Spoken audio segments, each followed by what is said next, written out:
Assalamualaikum warahmatullahi wabarakatuh. Halo teman-teman, perkenalkan nama saya Wulandari dari kelompok 3 Perpajakan 2 bersama kedua rekan saya yaitu Perkenalkan, nama saya Mariana Vincentia. Saya Fadrianti. kami bertiga akan membahas soal perpajakan tentang PPN dan PPNBM. Oke teman-teman, langsung aja kita bahas materinya ya. PPN atau pajak pertambahan nilai adalah pajak yang dikenakan pada penjualan barang dan jasa di Indonesia. PPN dikenakan pada setiap tahap transaksi, mulai dari produsen hingga ke konsumen akhir. PPN ditetapkan dalam Undang-Undang Nomor 42 Tahun 2009 tentang pajak pertambahan nilai atas barang dan jasa serta pajak penjualan atas barang mewah. Lalu subjek dan objek PPN ini apa aja sih? Oke, subjek PPN adalah setiap orang atau badan yang melakukan penjualan barang atau jasa di Indonesia. Subjek PPN juga termasuk setiap orang atau badan yang melakukan impor barang atau jasa ke Indonesia.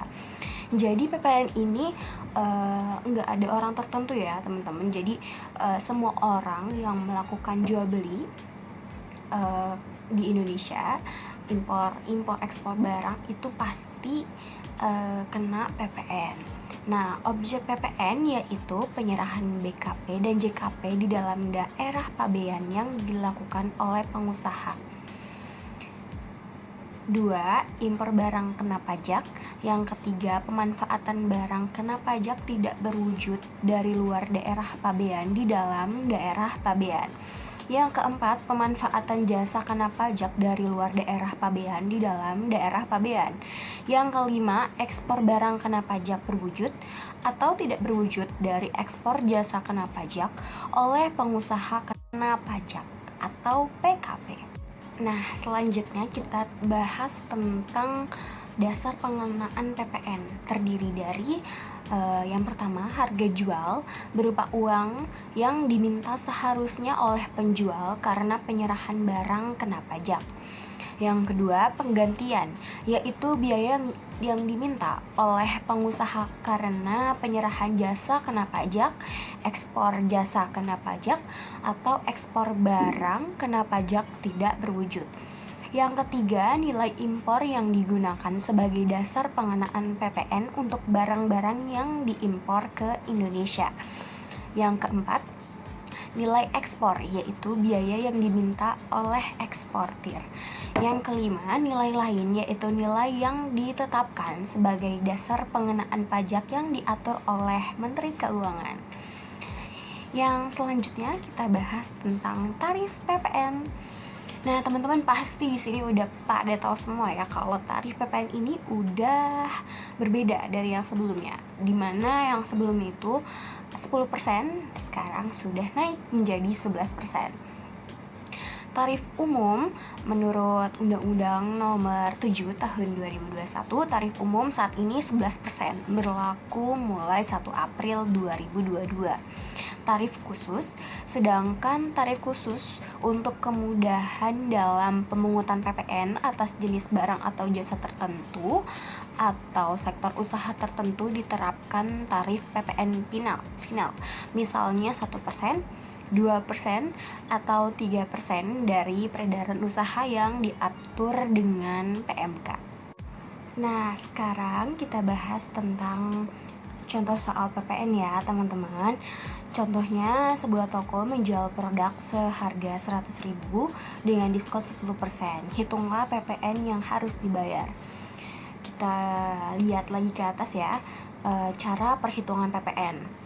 Hitung DPP, di mana DPP ini nilainya itu dari harga jual dikurang diskon, potongan harga dan pajak sebelumnya, dikalikan DPP dengan tarif PPN 11% untuk mendapatkan jumlah PPN. Tambahkan jumlah PPN ke harga jual untuk mendapatkan harga jual termasuk PPN. Lanjut ke bawah lagi ya teman-teman tentang penyelesaiannya. DPP-nya pertama kita hitung DPP-nya dulu ya. DPP sama dengan harga jual dikurang diskon. Jadi harga jualnya 100.000 dikurang diskonnya 10% dikali harga jual. 10% dikali 100.000 sama dengan 10.000. Jadi harga jual dikurang diskon sama dengan 100.000 dikurang 10.000 sama dengan 90.000. Itu DPP-nya. Nah, sekarang kita jumlahkan ya. Untuk mendapatkan nilai PPN sama dengan DPP dikali tarif PPN. Nah, DPP-nya udah ketemu nih di atas teman-teman, 90.000. Nah, tarif PPN-nya juga udah dibahas, yaitu sebesar 11%, jadi tinggal dikalikan aja. Nah, kita kalikan ketemunya 9.790. Itu PPN-nya ya teman-teman. Jadi kalau misalnya kita gabungkan nih, harga jual termasuk PPN-nya berapa ya? Nah, kalau harga jual termasuk PPN-nya itu jadi ditambah harga jual ditambah dengan jumlah PPN. Jadi 100.000 ditambah 9.790 sama dengan 109.790. Jadi gitu teman-teman. Terima kasih. Saya akan menjelaskan fasilitas PPNBM. Fasilitas PPNBM adalah kemudahan atau keringanan pajak yang diberikan oleh pemerintah kepada pelaku usaha yang telah terdaftar sebagai pemungut PPNBM. Berikut adalah beberapa fasilitas PPNBM yang dapat dimanfaatkan oleh pelaku usaha. Yang pertama, pembebasan pajak. Pelaku usaha dapat memperoleh pembebasan pajak atas barang-barang tertentu yang tidak digolongkan sebagai barang mewah. Contohnya adalah kendaraan bermotor dengan kapasitas mesin di bawah 1.500 cc atau kendaraan bermotor listrik. Yang kedua, penundaan pajak. Pelaku usaha dapat memperoleh penundaan pembayaran PPNBM selama 12 bulan jika kendaraan bermotor yang diimpor digunakan sebagai bahan baku atau bahan penolong dalam produksi kendaraan bermotor yang diekspor. Ketiga, pengurangan pajak. Pelaku usaha dapat memperoleh pengurangan pajak atas barang-barang tertentu yang digolongkan sebagai barang mewah. Contohnya adalah pengurangan pajak atas kendaraan bermotor dengan kapasitas mesin di bawah 1.500 cc yang dibeli oleh pelaku usaha untuk kegiatan tertentu. 4. Pemulihan pajak. Pelaku usaha yang melakukan ekspor kendaraan bermotor dapat memperoleh pemulihan PPNBM yang sebelumnya dibayarkan. Jenis fasilitas PPN dan PPNBM menurut pasal 16B Undang-Undang PPN ada dua jenis, yaitu yang pertama PPN terutang tidak dipungut dan yang kedua PPN terutang dibebaskan. Contoh fasilitas PPN terutang tidak dipungut yang pertama yaitu proyek pemerintah yang dananya berasal dari bantuan LN. Yang kedua, impor BKP yang dibebaskan dari bea masuk. Yang ketiga, penyerahan BKP tertentu berupa anode slime yang bersifat strategis untuk tujuan diproses lebih lanjut menjadi emas batangan. 4. Penyerahan aftur kepada Badan Usaha Angkutan Udara Niaga Nasional untuk keperluan penerbangan internasional. 5. Penyerahan BBM kapal untuk angkutan laut luar negeri. Yang keenam, kegiatan usaha hulu minyak dan gas bumi dengan kontrak bagi hasil gross fleet. Yang kedua, contoh fasilitas PPN terutang dibebaskan. Yang pertama, penyerahan atau impor BKP yang dibebaskan seperti rumah sederhana, senjata dan amunisi untuk Departemen Pertahanan, vaksin polio, buku pelajaran umum, dan agama. Yang kedua, impor atau penyerahan BKP yang bersifat strategis seperti mesin dan peralatan pabrik yang secara langsung dalam proses menghasilkan BKP. Yang ketiga, jangat dan kulit mentah yang tidak disamak. Yang keempat, bibit atau benih dari barang pertanian, perkebunan, perhutanan, peternakan, atau perikanan. Yang kelima, penyerahan air bersih yang dibebaskan dari pengenaan PPN. Perhitungan pajak pertambahan nilai atau PPN yang mendapatkan fasilitas. Cara perhitungan fasilitas PPN dibebaskan. Contoh, Tuan Syaroni seorang penjual buku. Diketahui biaya perolehan satu buku sebesar 60.000.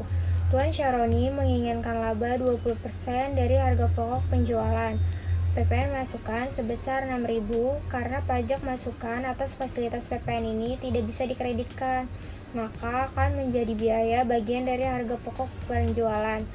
sehingga perhitungannya sebagai berikut. Untuk penyelesaiannya, biaya perolehan buku sebesar Rp60.000, ditambah pajak masukan sebesar Rp6.000, laba yang diharapkan sebesar Rp66.000 dikali 20%, hasilnya Rp13.200. Dan untuk harga jual Rp66.000 ditambah Rp13.200 sama dengan Rp79.200. Untuk PPN terutang dibebaskan itu dari Rp79.200 dikali 11%, hasilnya Rp8.712. Jadi jumlah yang harus dibayar oleh pembeli sebesar Rp79.200. Selanjutnya, cara perhitungan fasilitas PPN tidak dipungut. Untuk fasilitas PPN terutang tidak dipungut karena pajak masukannya bisa dikreditkan. Contoh, Tuan Syaroni tidak akan memasukkannya sebagai biaya ke harga pokok penjualan, sehingga perhitungannya sebagai berikut. Dan untuk penyelesaian, harga pokok penjualan sebesar Rp60.000, laba Rp60.000 dikali 20%, hasilnya Rp12.000, harga jual Rp60.000 ditambah Rp12.000 yang hasilnya Rp72.000, PPN terutang Rp72.000 dikali 11% yang hasilnya Rp7.920. Jumlah yang harus dibayar oleh pembeli sebesar Rp72.000. Dengan begitu, harga barang yang diberikan fasilitas PPN terutang tidak dipungut lebih murah jika dibandingkan dengan fasilitas PPN terutang dibebaskan.